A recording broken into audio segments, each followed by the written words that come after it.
तो इस एपिसोड की स्टार्टिंग में हम अरेना का सीन देखते हैं जहां पर बैंग हाउ के सामने एक स्वॉर्ड्समैन खड़ा हुआ था, क्योंकि बैंग हाउ और उस स्वॉर्ड्समैन की फाइट होने वाली थी आपस में। और यहाँ पर हम ब्रदरलैंड को देखते हैं जिसने कि बैट का पूरी तरह से जुगाड़ कर लिया था, क्योंकि वह इन दोनों के बीच में बैट लगा रहा था। और वैसे ही वह बहुत ही ज़्यादा लालची, इसलिए वह पैसे कमाने के सिर्फ जरिए ही ढूंढता रहता है। और यहाँ पर हम देखते हैं एक बंदे को जो कि बैट लगाने के लिए आ रहा था। पहले तो हम देखते हैं कि वह बैंग हाउ पर बैट लगाता है, पर तभी सामने के दो एल्डर आपस में बात करने लगते हैं जो कि उस स्वॉर्ड्समैन की तारीफ कर रहे थे। इसलिए वह बंदा कंफ्यूज होकर उस स्वॉर्ड्समैन पर अपना पूरा ट्रेजर लगा देता है और वह सोचने लगता है कि अब तो मैं बहुत ज्यादा माला माल हो जाऊंगा। पर इस तरफ ब्रदरलैंड मन ही मन में मुस्कुरा रहा था। और हम देखते हैं कि मुयन भी इस फाइट को एंजॉय करने के लिए वहां पर बैठी हुई थी।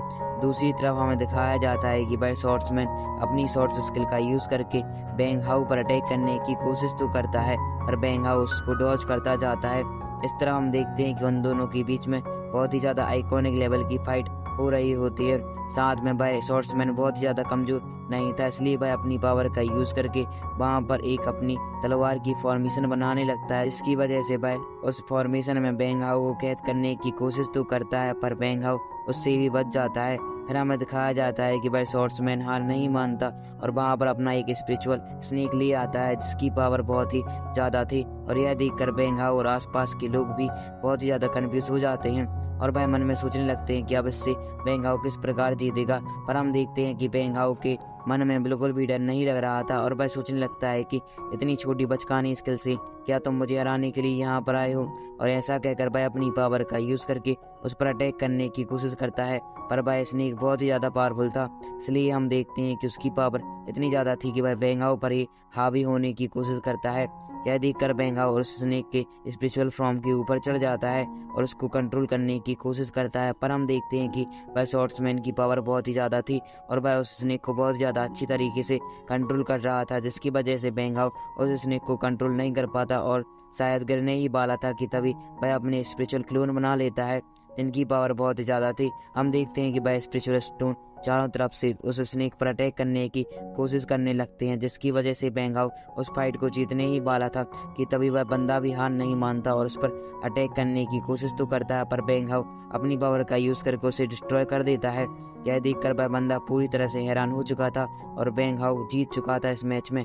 यह देखकर उस स्वॉर्ड्समैन की बहुत सारे साथी वहां पर आ जाते हैं और उसको पकड़ने की कोशिश करते हैं। साथ में वह उससे कहने लगते हैं कि आप बैंग हाउ से नहीं जीत सकते। इस तरफ मुयन और सभी लोग इसी को देख रहे होते हैं मैच को। इसके बाद हमें दिखाया जाता है कि वहां पर एक स्वॉर्ड्स इनविजिबल होती है जो कि सीधा ही आकर बैंग हाउ पर अटैक करने की कोशिश करती है, जिसकी वजह से हमें दिखाया जाता है कि बैंग हाउ के फेस पर खून आने लगता है और वह स्वॉर्ड्स इनविजिबल होने के कारण किसी को भी दिखाई नहीं दे रही थी। साथ में हम देखते हैं कि वह swords bar bar bang how पर अटैक करने की कोशिश करती है। यह देखकर बैंग हाउ को बहुत ज्यादा गुस्सा आने लगता है और वह अपनी स्पिरिचुअल पावर का यूज करके उस स्वॉर्ड्स का पता लगा लेता है। और हम देखते हैं कि जैसे ही वह स्वॉर्ड बैंग हाउ पर अटैक करने के लिए आती है, पर बैंग हाउ अपनी पावर का यूज करके उस स्वॉर्ड को रोक लेता है। इस तरह हमें दिखाया जाता है कि स्वॉर्ड्समैन का ही ये स्वॉर्ड था और वह की किसी प्रकार से हार नहीं मानना चाहता था, इसलिए वह अपनी इनविजिबल स्वॉर्ड का उपयोग करके बैंग हाउ पर अटैक कर रहा था। यह देखकर बैंग हाउ उससे कहने लगता है कि तुम हार चुके हो और तुम्हारा कल्टीवेशन लेवल भी अभी मैं डिस्ट्रॉय कर सकता हूँ, फिर भी तुम मुझ पर अटैक करने की कोशिश कर रहे हो। इस बात को सुनकर वह स्वॉर्ड्समैन और उसके साथी कहने लगते हैं कि हम कभी नहीं हार सकते क्योंकि हमने हारना सीखा ही नहीं है। इस तरह हम देखते हैं ब्रदरलैंड को जो कि ऐलान कर देते हैं कि बैंग हाउ इस मैच का विनर हो चुका है और वह बैंग हाउ के ऊपर जितने भी ट्रेजर लगे हुए थे उनको अपने पास रख लेता है। साथ में एक बंदे हैं जिसने कि बैंग हाउ पर अपना ट्रेजर लगाया था उसे डबल ट्रेजर लौटा देता है क्योंकि वह इसे कमीशन से अपना पैसा बना रहा था।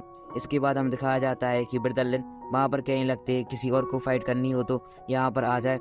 इस बात को सुनकर बैंग हाउ कहने लगता है कि कितना ज्यादा लालची है, पर हम देखते हैं कि कोई भी बैंग हाउ से फाइट करने के लिए आगे नहीं आ। इसके बाद हमें दिखाया जाता है कि वहां पर कोई भी आगे नहीं आ रहा था, इसलिए वहां पर मैच फिनिश हो जाता है। इसके बाद हमारा सीन यहाँ से कट होकर एक जगह पर आता है जहाँ पर बेंग हाओ, मुयान साथ में बहुत सारे बंदे बैठकर लंच कर रहे होते हैं और वह आपस में इसी फाइट के बारे में चर्चा कर रहे थे कि तभी लिटिल ड्रैगन भी वहाँ पर आ जाता है जो कि इसी को देख रहा था। हम देखते हैं कि वहाँ पर एक मास्टर बैठा हुआ था बेंग हाओ का। वह उसको एक स्पिरिचुअल जेट देते हुए कहता है कि तुम्हें इस सेक्ट में जाना है और मेरा एक काम करना है। इस सेक्ट का नाम सुनकर सभी लोग काफ़ी ज़्यादा हैरान हो जाते हैं और कहने लगते हैं कि यह सेक्ट तो बहुत ज़्यादा अननोन सेक्ट है और किसी को भी इसकी पावर के बारे में पता नहीं है। हम देखते हैं कि मास्टर इसलिए कहने लगता है कि इसलिए तो मैं बेंग हाओ को वहाँ पर भेज रहा हूँ क्योंकि मुझे भी उसके बारे में जानकारी एकत्रित करनी है। इसके बाद हमारा सीन यहाँ से कट होकर एक जगह पर आता है जहाँ पर वही मास्टर बैठा हुआ था। तभी वहाँ पर बेंग हाओ आ जाता है और उससे कहने लगता है कि मास्टर, आपने मुझे उस अननोन सेक्ट में जाने के लिए क्यों चुना। हम देखते हैं कि भाई कहने लगता है कि मुझे वहाँ पर एक जानकारी एकत्रित करनी है जो कि हमारे सेक्ट के लिए बहुत ज़्यादा फायदेमंद हो सकती है।